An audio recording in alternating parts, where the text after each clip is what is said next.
Os integrantes do Talibã conseguiram em 2 semanas o controle de quase todo o território do Afeganistão. A capital Cabul foi tomada ontem. Para entender melhor os acontecimentos no Afeganistão e as perspectivas para o país no curto, no médio prazo, nós convidamos o Áureo Toledo para conversar com a gente. Ele é professor de Relações Internacionais da Universidade Federal de Uberlândia. Professor, bom dia.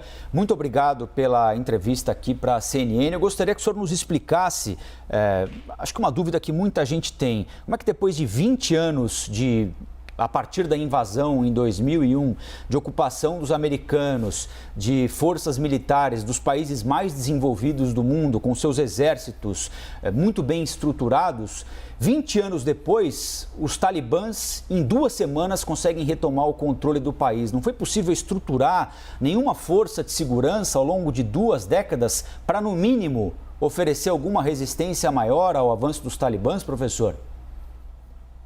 Rafael, bom dia Luciana, bom dia Elisa.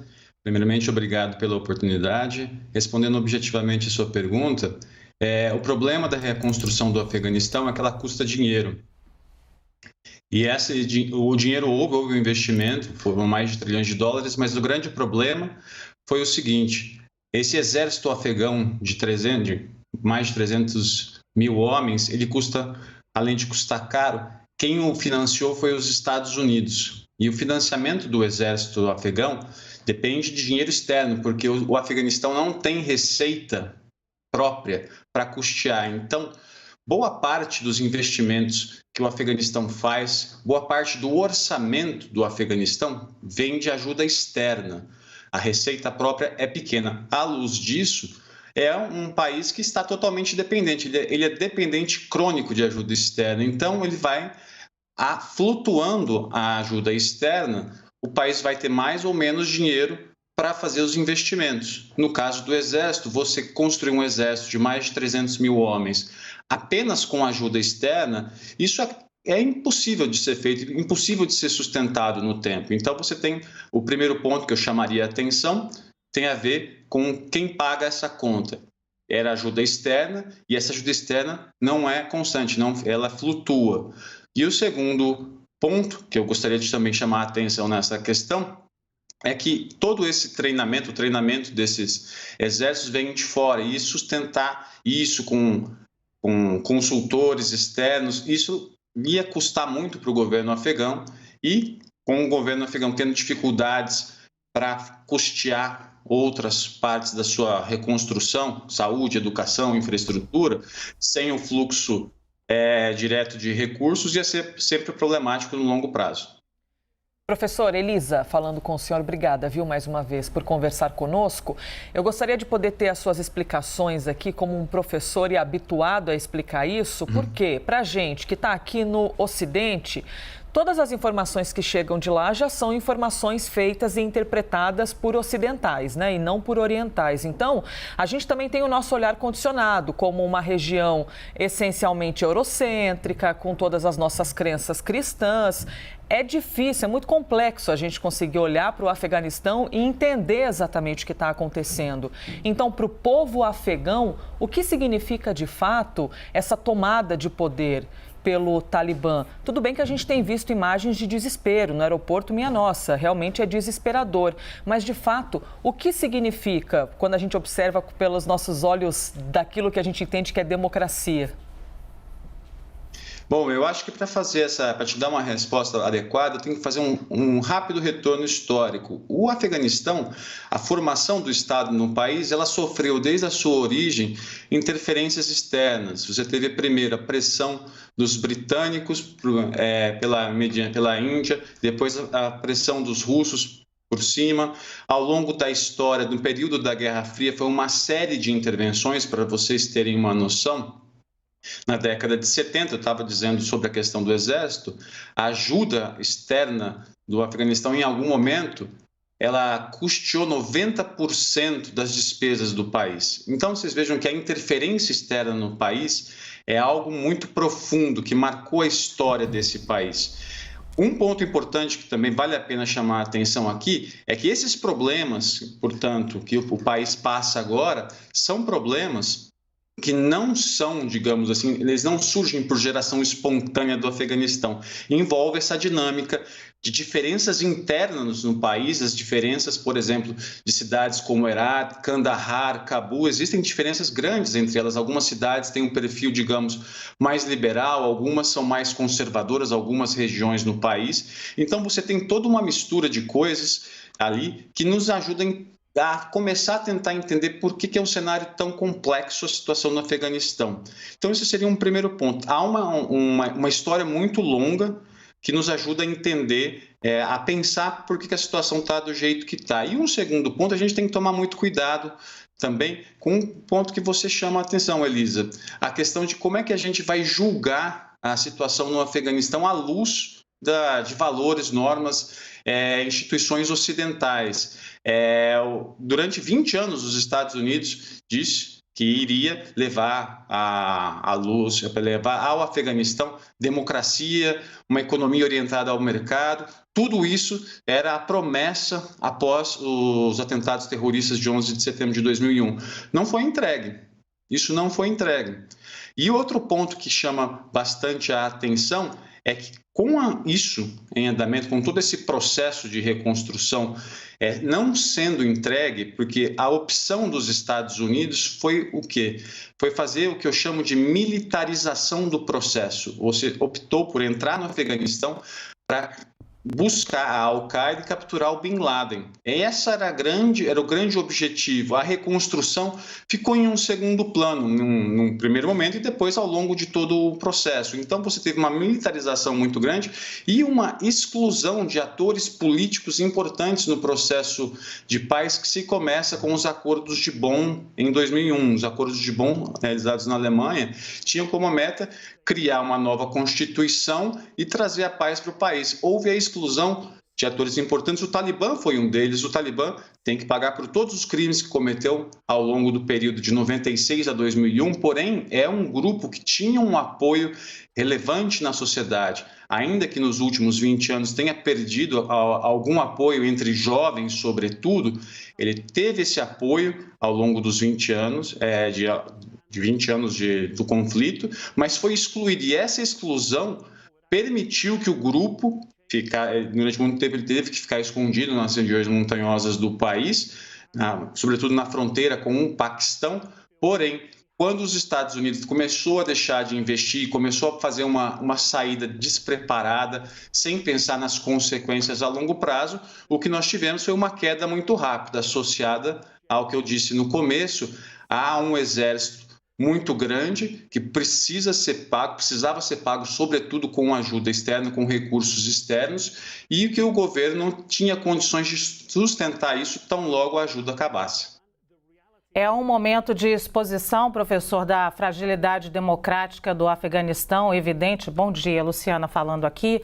Mas também é um momento que a gente se preocupa demais com as violações de direitos humanos. A paquistanesa Malala Yousafzai, Nobel da Paz, demonstrou que a preocupação maior com as mulheres, a mesma fala do secretário-geral da ONU, Antônio Guterres.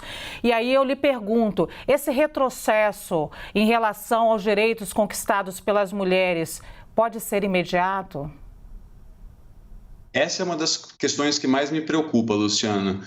Nos meus primeiros estudos sobre o Afeganistão, a primeira questão que me chamou muito a atenção foi a violação de direitos humanos com relação às mulheres. Se nós retrocedermos para o período de 1996 a 2001, o que a gente vai ver é uma série de éditos do governo Talibã contra as mulheres, que baniam desde o trabalho feminino, desde o uso de cosméticos, as mulheres não podiam ir para a escola. Então, você teve uma série de violações lá atrás que me preocupa muito. Agora, se irão voltar. Há toda uma discussão que eu venho acompanhando se o Talibã está mais moderado agora, porque o ponto que precisa ser levado em consideração aqui é que o contexto 1996, 2001, é muito diferente do que temos agora, 2021. Agora existe toda uma argumentação de que o Talibã já está se aproximando de outros países, como a China. A China vai ter, creio eu, um papel relevante agora devido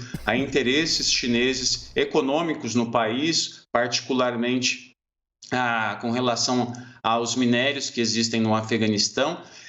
Enfim, toda essa lógica econômica, para alguns, seria uma forma de fazer com que o Talibã se moderasse. Eu, particularmente, eu tenho muitas dúvidas sobre isso, porque se a gente olhar para o período de 96 a 2001, o que nós vimos nesse período foi uma série de violações, eu diria, não só contra mulheres, mas também com outras minorias étnicas no país. A minoria étnica Hazara sofreu muito durante o período no Afeganistão.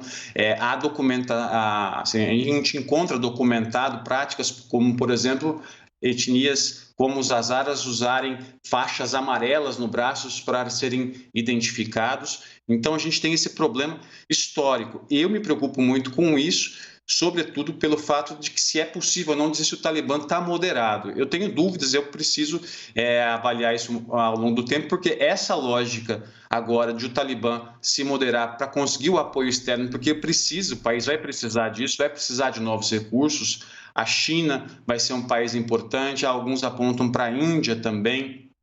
Então, isso seria uma pressão para aquele que se moderasse, porque a China e a Índia são países que não vão apoiar um país que é um pária internacional. Mas, ao mesmo tempo, sabemos que muitas dessas violações podem continuar sendo feitas, muitas delas sem pressão internacional, se a questão econômica ainda se prevalecer. Então, me preocupo muito com isso. É algo que a comunidade internacional tem que ficar de olho, senão pode sim voltar essas violações. Professor Áureo Toledo, de Relações Internacionais, nos ajudando a entender melhor o que está acontecendo no Afeganistão. Professor, peço um minutinho só, nós ainda temos algumas perguntas a fazer ao senhor, mas antes disso, queria, às 7h15, informar que o publicitário Duda Mendonça morreu hoje, aos 77 anos. Ele estava internado há 2 meses no Hospital Sírio-Libanês, em São Paulo, para tratar um câncer no cérebro.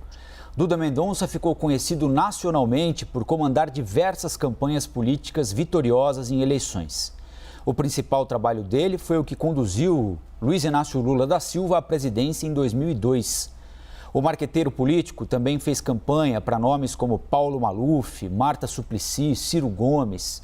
Em agosto de 2005, Duda respondeu por envolvimento no processo do Mensalão, sob a acusação de lavagem de dinheiro e evasão de divisas. Mas ele foi absolvido depois pelo Supremo Tribunal Federal. Informação confirmada pelo enteado de Duda Mendonça, que confirma, então, o que você está vendo conosco agora aqui na CNN Brasil, neste Breaking News, a morte de Duda Mendonça aos 77 anos. 7h16, nós retomamos então a entrevista com o professor Áureo Toledo, Relações Internacionais da Universidade Federal de Uberlândia. Professor, o secretário de Estado dos Estados Unidos, Antony Blinken, disse o seguinte, abre aspas, isso não é Saigon, uma lembrança à Guerra do Vietnã. Nós simplesmente não quisemos mais ficar lá.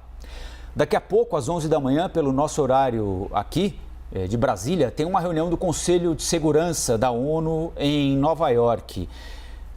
Diante da postura dos americanos agora, de não dá mais, não temos mais o que fazer lá, temos de sair, o que é que a comunidade internacional pode fazer agora, no curto prazo, para auxiliar o Afeganistão a atravessar esse momento delicado de transição forçada de poder, né? Bom, nesse momento, eu acho que a gente tem que olhar particularmente para alguns países principais. Eu chamaria a atenção, então, dos Estados Unidos.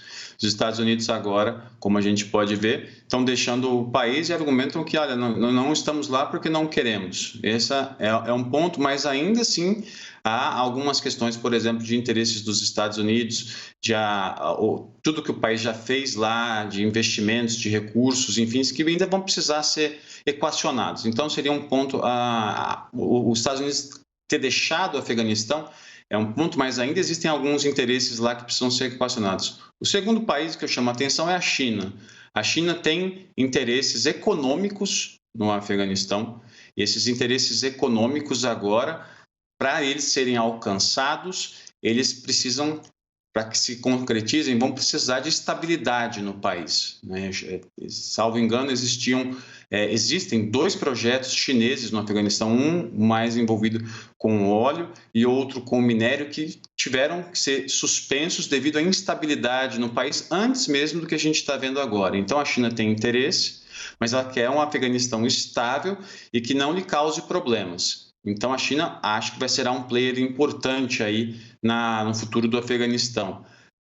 Nunca dá para esquecer da Rússia. A Rússia também tem interesses. Até o momento que eu pude apurar, nessa situação, o interesse da Rússia é com estabilidade do país, particularmente se as questões de segurança do país podem trazer externalidades para a Rússia. E também tem 2 outros países importantes, que são o Irã e o Paquistão.